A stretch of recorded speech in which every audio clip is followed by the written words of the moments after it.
Alors, bienvenue à tous à l'épisode numéro 9 de la saison 2. Le titre de l'épisode aujourd'hui, Apprivoiser la solitude. Je vais parler en détail d'un sujet que j'ai jamais parlé auparavant, la solitude. C'est quoi les différentes perceptions qu'on peut avoir par rapport à la solitude? Est-ce que c'est vraiment quelque chose de négatif d'être seul, de passer de longues périodes seul?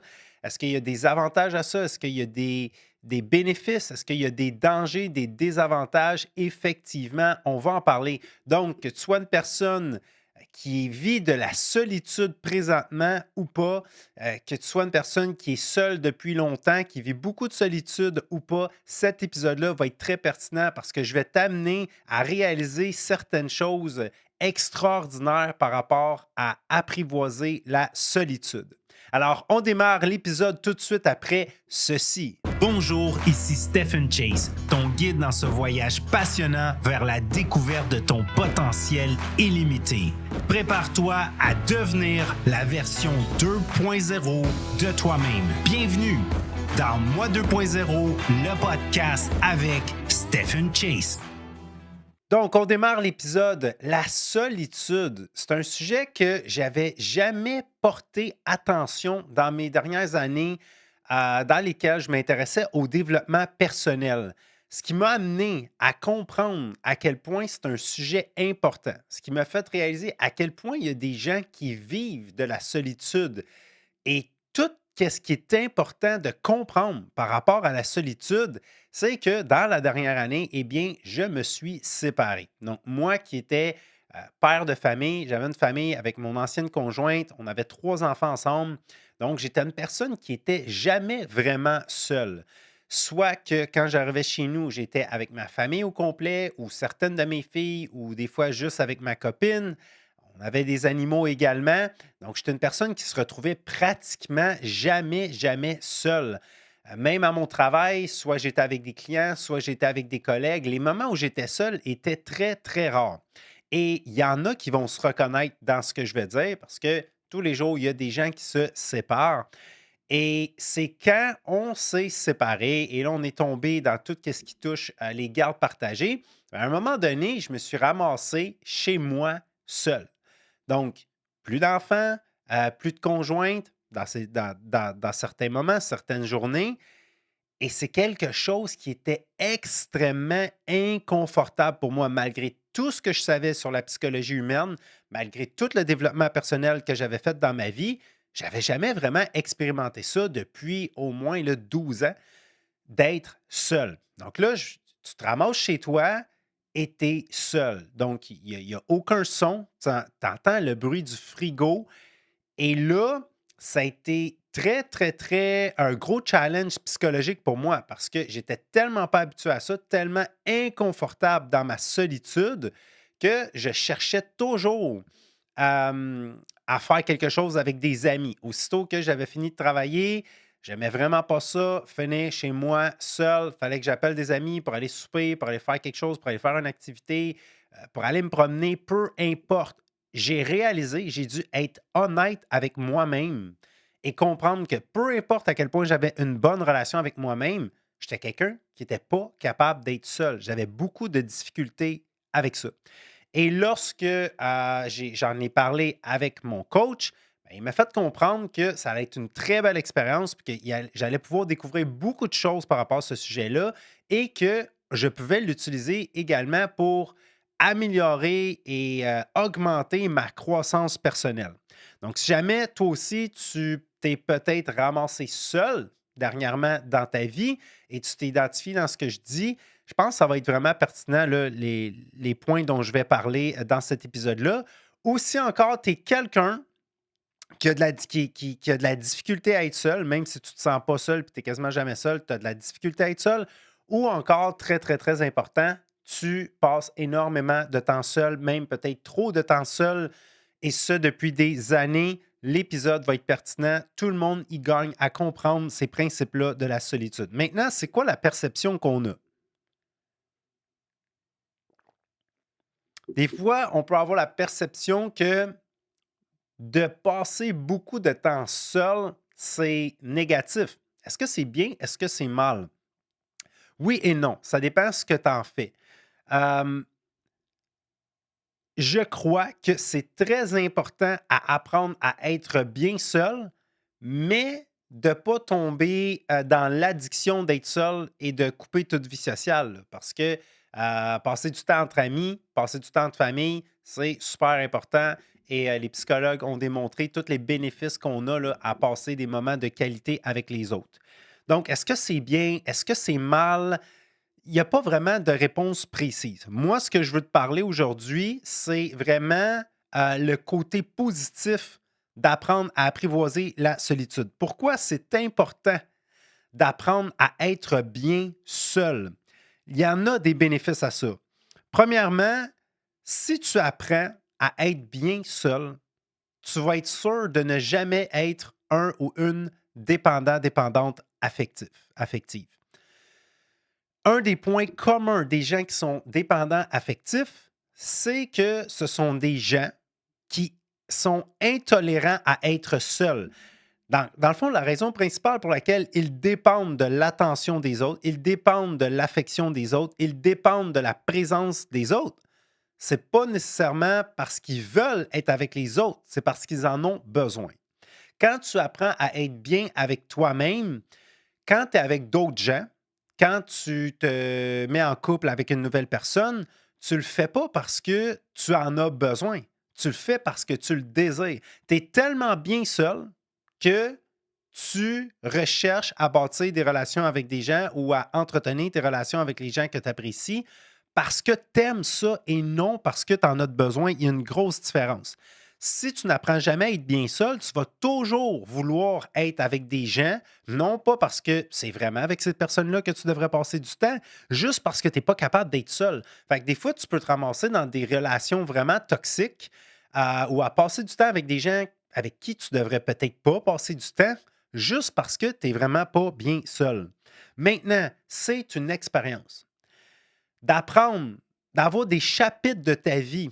Puis dans beaucoup d'histoires à succès que j'ai écoutées, il y a beaucoup d'hommes et de femmes qui ont eu un chapitre de leur vie, une partie de leur vie, où on appelle souvent le lonely chapter, le chapitre de la solitude, où tu dois te retrouver seul pendant, ça peut être pendant plusieurs semaines, pendant plusieurs mois, pendant plusieurs années. Et c'est une expérience. Pendant les moments de solitude, tu vas pouvoir expérimenter des choses que tu n'aurais jamais pu expérimenter sans ces moments de solitude-là. Tu vas pouvoir avoir des introspections que tu n'aurais jamais eues si tu étais tout le temps en compagnie, si tu étais tout le temps avec des gens. Ensuite, ça va t'aider à développer ta relation avec toi-même. Psychologues, philosophes, thérapeutes sont tous d'accord pour dire que une- un des éléments les plus importants à notre bonheur et à notre réussite est directement relié à la relation qu'on a avec nous-mêmes et surtout à la communication qu'on a avec nous-mêmes. Quel genre de communication on a avec nous-mêmes? Parce que c'est ça qui est assez spécial. C'est que dans le fond, on n'est jamais seul. On est toujours deux. Parce que quand tu penses, là, tu parles dans ton monde intérieur. On va dire, tu parles dans ta tête, mais tu parles à quelqu'un. Tu n'es pas seul, vous êtes deux. C'est comme s'il y avait un moi et un je qui communiquent ensemble. Puis à un moment donné, ben, tu- quand tu es avec toi-même, c'est comme si tu étais avec quelqu'un, dans le fond. Puis il faut que tu apprennes à être bien avec ce quelqu'un-là. Il faut que tu sois capable d'avoir du fun avec cette personne-là, d'être dans le moment présent avec cette personne-là, d'apprendre à relaxer avec cette personne-là, d'apprendre à apprécier la vie avec cette personne-là. Il faut que tu apprennes à apprécier le fait de manger seul, de t'entraîner seul, de travailler seul, de prendre des marches seul, de faire des activités seul. C'est là que tu vas améliorer la relation que tu as avec toi-même. Et encore une fois, mieux tu es avec toi-même et meilleures seront les qualités de tes relations avec les autres. Parce que, je répète, tu ne seras pas en train de avoir une relation avec les autres parce que tu en as besoin, mais parce que tu le désires. Tu n'es pas esclave de la compagnie des autres. Ensuite, un autre point qui est très important. Pourquoi tu devrais apprendre à être bien seul? Parce que en général, pourquoi tu devrais apprendre à être bien seul? Parce qu'en général, la majorité des relations qu'on va bâtir avec les gens qui arrivent dans notre vie ne resteront pas. La majorité des relations qu'on va bâtir vont pas perdurer. C'est fou quand tu penses à ça. Mais réfléchis à ça. La quantité d'amis que tu t'es fait que tu n'as plus aujourd'hui. Ou la quantité de relations amoureuses que tu as peut-être eues qui se sont terminées. La quantité de personnes qui sont en conflit avec certains membres de leur famille et qui ne font plus partie de leur vie. Donc, une autre des raisons pour lesquelles il faut que tu apprennes à être bien seul, c'est que la majorité des gens qui vont traverser ta vie ne resteront pas. Un jour, il y a des bonnes chances que ces personnes-là ne fassent plus jamais partie de ta vie. Pas tous, mais la majorité. Ensuite de ça, ça c'est très, très, très puissant. Passer beaucoup de temps seul va te permettre de découvrir qui tu es lorsque personne ne te regarde. Et ça, c'est un gros sujet. T'es qui quand personne est au courant de ce que tu fais? Parce que la majorité des gens ont avoué que leurs comportements les plus nocifs, les plus toxiques, sont quand personne les regarde. Et on estime que les gens vont passer en moyenne 50 à 80 de leur temps, toutes personnes confondues, tu vas passer entre 50 et 80 de ton temps seul sans que personne te regarde. Donc, si tu es tout le temps dans l'action, puis tu fais les bonnes choses, puis tu es un exemple à suivre quand tout le monde te regarde, mais que quand tu te retrouves seul et personne ne te regarde, tu te pognes le beigne, tu roules tes crottes de nez, tu fais rien, tu es bordélique, tu pas discipliné, ben, c'est là qu'on sait qui t'es vraiment. Fait que quand tu passes beaucoup de temps seul, tu découvres t'es qui quand personne te regarde, quand il y a personne qui est autour de toi, comment tu te comportes. Tu sais, c'est un running gag, on a souvent vu ça, des gens qui se fouillent dans le nez intensément pendant qu'ils sont au volant, puis tu te dis, mais cette personne-là ne serait jamais fouillée dans le nez comme ça devant un groupe de gens. Ben oui, c'est parce que, pour une raison que j'ignore, quand on est en voiture, souvent, on oublie que les gens nous regardent. On est seul dans notre voiture, on oublie que nos vitres sont transparentes puis que tout le monde peut nous regarder. C'est pour ça qu'on voit autant de personnes se fouiller dans le nez en voiture. Les gens se comportent comme ça parce qu'ils ont l'impression que personne ne les regarde. Donc, toi qui écoutes cet épisode-là, je t'invite à réfléchir à ça. T'es qui quand personne ne te regarde? Qu'est-ce que tu fais? Est-ce que tu continues d'être aussi discipliné, d'être aussi positif, d'être aussi structuré, de maximiser ton temps quand personne ne te regarde? Ou quand personne ne te regarde, ben, c'est là que tu deviens plus paresseux, tu entres dans la procrastination, tu perds ton temps sur les réseaux sociaux, tu te laisses traîner, tu es moins propre, tu es moins ordonné, tu es moins organisé. Là est la question.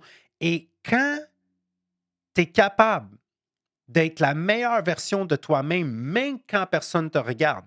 Quand tu es capable de toujours adopter le bon comportement, même quand personne ne te regarde. Quand tu es capable d'être tout le temps dans l'action, d'avancer sur tes projets, même quand personne est au courant que tu vas le faire. C'est tous ces moments-là où personne n'était au courant qui vont faire la différence en bout de ligne.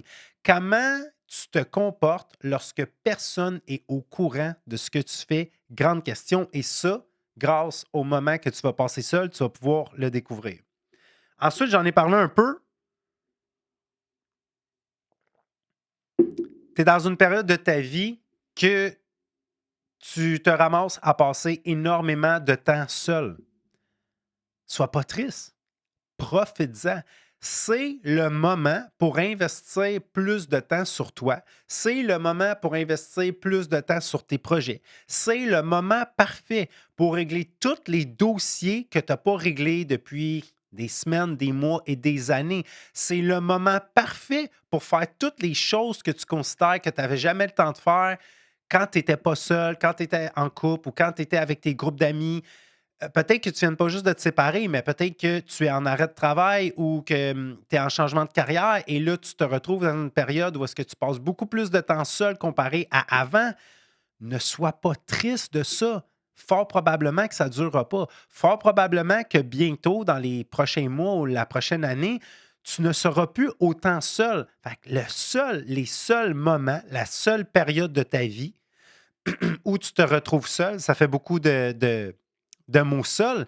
Profites-en pour te réinventer. Profites-en pour avancer dans tes projets plus que jamais. Et le dernier point positif à vivre de la solitude, à être seul, ben, c'est plus de simplicité. Tout est plus simple quand tu es toute seule. C'est juste ta décision. C'est juste toi avec toi. Toutes les décisions qui te traversent l'esprit, comment tu vas gérer ta journée, qu'est-ce que tu vas faire aujourd'hui, dans quel ordre tu devrais faire les choses, est-ce que tu as envie de t'amuser, est-ce que tu as envie de relaxer, est-ce que tu as envie d'aller prendre une marche, est-ce que tu as envie de t'entraîner, est-ce que tu as envie de travailler, tout ça devient plus simple parce que tu es la seule personne qui prend la décision et tu es la seule personne dont la décision, tu es la seule personne que la décision va affecter. Mais attention, il y a plein de points positifs à se retrouver seul. Tous ceux que je viens de nommer et plus encore. Mais il y a un danger. C'est qu'au début, comme moi je l'ai vécu, tu te ramasses que tu es inconfortable seul. Ensuite de ça, tu te ramasses que tu peux être bien seul. Mais à un moment donné, le danger, c'est que tu peux commencer à être trop bien seul. Ça veut dire que tu es tellement ancré dans tes routines où tu es seul, tu es tellement confortable à l'idée d'être seul, que là, tu commences à trouver ça très difficile de devoir laisser ta solitude pour aller passer du temps entre amis. Tu commences à trouver ça très difficile de, si tu es célibataire, de visualiser, faire entrer quelqu'un dans ta vie. Puis là, tu commences à te convaincre que tu n'as pas vraiment besoin d'amis, tu n'as pas vraiment besoin d'une nouvelle blonde ou d'un nouveau chum, tu n'as pas vraiment besoin d'aller passer du temps entre familles, mais c'est faux. Le temps de qualité avec d'autres êtres humains est primordial. On est des êtres relationnels. On est fait pour bâtir des relations. On est créé à travers une relation. On communique avec des relations. On grandit avec des relations. On apprend avec des relations. On est des êtres relationnels. Le but, ce n'est pas de passer le restant de ta vie seul et apprendre à être juste bien seul. Il y a un danger à ça. Puis le danger de passer trop de temps dans la solitude, c'est que, ben, à un moment donné, ça commence à te faire trop de pensées avec toi-même. Donc, tantôt, j'en ai parlé, tu n'es jamais vraiment seul. C'est comme si vous êtes deux. C'est comme s'il y a deux Stephen, deux Luc, deux Catherine, peu importe. On n'est jamais vraiment seul parce que quand on pense, on parle à quelqu'un. Mais là, le danger, à un moment donné, c'est que tu es la seule tu es la seule personne qui juge les idées que tu as. Tu es la seule personne qui juge tout ce que tu fais. Tu n'as plus d'idées qui viennent de l'extérieur. Tu ne peux plus faire de cerveau collectif sur ta vie si tu ne parles jamais de tes problèmes à personne, si tu ne parles jamais de tes projets à personne, si tu ne parles jamais de tes sentiments à personne. Là, à un moment donné, ça peut commencer à être vraiment toxique, ça peut commencer à être vraiment nocif et à la limite, ça peut devenir déprimant. Ça peut t'amener à tomber dans une zone assez négative, déprimante, où tu vas perdre ta joie, tu vas perdre ton enthousiasme, ta vie va commencer à devenir un peu trop sérieuse, je pourrais dire, si tu passes trop de temps seul et tu deviens accro à être seul. L'univers social est très important. Et le dernier danger avec ça, c'est que on a juste une vie. Fait qu'à un moment donné, c'est important de passer une certaine quantité de temps seul pour tous les bénéfices que ça peut apporter, mais oublie jamais que tu as juste une vie, puis chaque jour est peut-être le dernier. Fait qu'à chaque jour que tu passes seul, c'était peut-être le dernier. Sachant que c'était le dernier, ben là, peut-être que tu en aurais profité pour aller passer du temps de qualité avec les gens que tu aimes. Donc, n'oublie jamais de continuer ton univers social, peu importe à quel point tu apprécies la solitude, peu importe à quel point tu utilises la solitude de la bonne façon. Maintenant, des histoires inspirantes par rapport à la solitude. OK? Il y a une expression qui dit lock-in. Ça, c'est pour toi, fort probablement, qui est intéressé à faire une croissance personnelle, qui se fixe des objectifs, qui aime s'améliorer en tant que personne. Des fois, ça peut être vraiment bon de prendre plusieurs mois ou même un an complète où est-ce que tu vas utiliser l'expression lock-in. Ça veut dire que tu vas t'enfermer. Tu vas te couper des distractions du monde extérieur.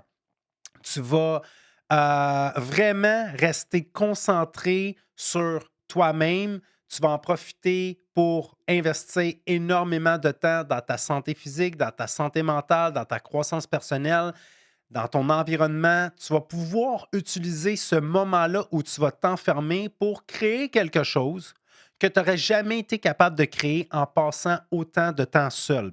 Par exemple, Steve Jobs. Steve Jobs, lorsqu'il a eu l'idée du iPhone et du iPod, c'était à une partie de sa vie où il a décidé d'aller passer plusieurs mois seul. Il s'est isolé pour se ressourcer, pour se recentrer, pour se re-questionner sur lui-même, sur sa business, sur ses projets. Et il a dit que dans cette période-là de sa vie où il a passé plusieurs mois seul, c'est là qu'il a eu les meilleures idées de toute sa vie, dont l'iPod et l'iPhone. Albert Einstein, grand inventeur, philosophe, mathématicien, scientifique, je ne vais pas toutes les nommer, tout le monde sait c'est qui Albert Einstein. Ben, ce que tu ne savais peut-être pas, c'est que Albert Einstein, en moyenne 80% des découvertes les plus révolutionnaires qu'il a faites dans sa vie, il les a tous faites pendant qu'il était seul. Seul dans son laboratoire, seul à son bureau, seul à faire ses calculs mathématiques. C'est là qu'au lieu de se dire Hey, c'est plate, j'ai pas d'amis, c'est dit non, OK, j'ai pas beaucoup d'amis, j'ai pas beaucoup de gens avec qui je peux échanger, je passe beaucoup de temps seul, mais au lieu de déprimer, je vais révolutionner le monde, je vais révolutionner la science, je vais révolutionner les mathématiques. Et un autre, Isaac Newton, dans la pandémie de la Grande Peste en 1665, scientifique et mathématicien également, ben lui aussi, ses plus grandes inventions, ses plus grandes découvertes, il les a faites pendant le confinement qu'il y a eu par rapport à la Grande Peste. C'est la même chose qui est arrivé avec le COVID. On en parle de moins en moins, mais quand est arrivé le confinement, peu importe les raisons pour lesquelles on a été confiné, c'est pas de ça que je veux parler. Je veux pas parler de mon opinion sur ce qui est arrivé. Je veux juste te parler de la perception que les gens ont eue par rapport à ça. Ben, une partie des gens qui, à cause qu'ils se sont retrouvés à passer énormément de temps seuls, sont devenus très dépressifs. Il y a eu énormément de suicides pendant cette période-là. Les gens, ils sont devenus accros au comfort food, à écouter la télévision, à scroller leurs réseaux sociaux. Il y en a qui ont vraiment tombé dans des solides dépressions parce qu'ils ont passé énormément de temps seuls. Puis il y en a d'autres qui se sont dit, mais attends, comment je pourrais le virer à mon avantage? Wow, attends, là, si je passe autant de temps seul, j'ai pu à travailler comme je travaillais. Il y avait beaucoup de gens qui avaient leur emploi, puis qui ont décidé de commencer. Il y avait beaucoup de gens qui travaillaient pour une entreprise et qui ont été forcés d'être en arrêt de travail et de passer énormément de temps chez eux. Donc, il y a une partie qui ont viré très dépressif, mais il y a une autre partie qui ont utilisé cette période-là dans leur vie pour justement ce que je disais, mettre de l'ordre dans leur vie, régler des dossiers que ça faisait longtemps qu'ils n'étaient pas réglés, rénover, réparer des choses qui avaient besoin de réparer depuis longtemps. Et il y a énormément de gens que pendant cette période-là de confinement, c'est là qui ont démarré leur entreprise. C'est là qu'ils se sont mis à se remettre en forme, à prendre plus soin de eux que jamais. Ça a été révolutionnaire. Donc, le confinement était le même pour tout le monde. C'était la perception d'être enfermé et être seul qui était différente dans chacune des personnes. Donc, en conclusion, mon épisode sur la solitude, mon message que je veux transmettre, c'est apprends à être bien seul. C'est primordial. Ça ne veut pas dire que tu dois passer ta vie seul. Ça veut juste dire qu'il y a plein de bénéfices à être seul et à apprendre à être bien seul. Mieux tu es lorsque tu es seul et moins dépendant tu seras des autres. Plus tu seras capable de te valoriser, plus tu seras capable d'avoir des relations de qualité parce que tu auras des relations que tu as choisi d'avoir et tu ne vas pas t'embarquer dans des relations juste parce que tu te sens seul. C'est ça le danger. C'est que si tu n'apprends pas à être bien seul, tu vas avoir plein de comportements et tu vas prendre plein de décisions juste parce que tu n'es pas bien seul. Et toutes ces décisions-là, ben, tu vas y réfléchir 2 fois avant de les prendre lorsque tu apprends à être bien seul. Et il n'y a aucun désavantage à apprendre à être bien seul. On peut juste être gagnant. C'est une croissance, c'est une introspection, c'est un développement, c'est une expérience. Et c'est le moment parfait pour investir le plus de temps possible sur des choses sur des éléments, des projets, des choses dont tu as de la misère à investir du temps lorsque tu n'es pas seul. C'était l'épisode numéro 9, Apprivoiser la solitude. J'espère que vous avez apprécié. N'hésitez pas à me laisser des commentaires sur les épisodes. Si tu n'es pas encore abonné au podcast, peu importe la plateforme sur laquelle tu l'écoutes, je t'invite à t'abonner. Tu peux également t'abonner sur plusieurs plateformes. Et s'il te plaît, partage le podcast. Tu peux partager les épisodes. Et si jamais tu veux, tu peux également nous suivre sur les réseaux sociaux. Stephen Chase officiel sur Instagram, Stephen Chase sur Facebook, Stephen Chase officiel sur TikTok. On a aussi des extraits des épisodes de podcast qu'on met en vidéo. Tu peux les partager également. Et si pendant cette période de solitude-là, tu serais intéressé à en profiter pour faire une croissance personnelle, tu es intéressé par les formations qu'on offre, tu peux simplement m'envoyer un courriel au service moi 2.0 à commercial-gmail.com, service moi 2.0 à commercial-gmail.com ou simplement venir m'écrire directement en privé sur Facebook Messenger. Sur ce, je vous dis, on se voit au prochain épisode.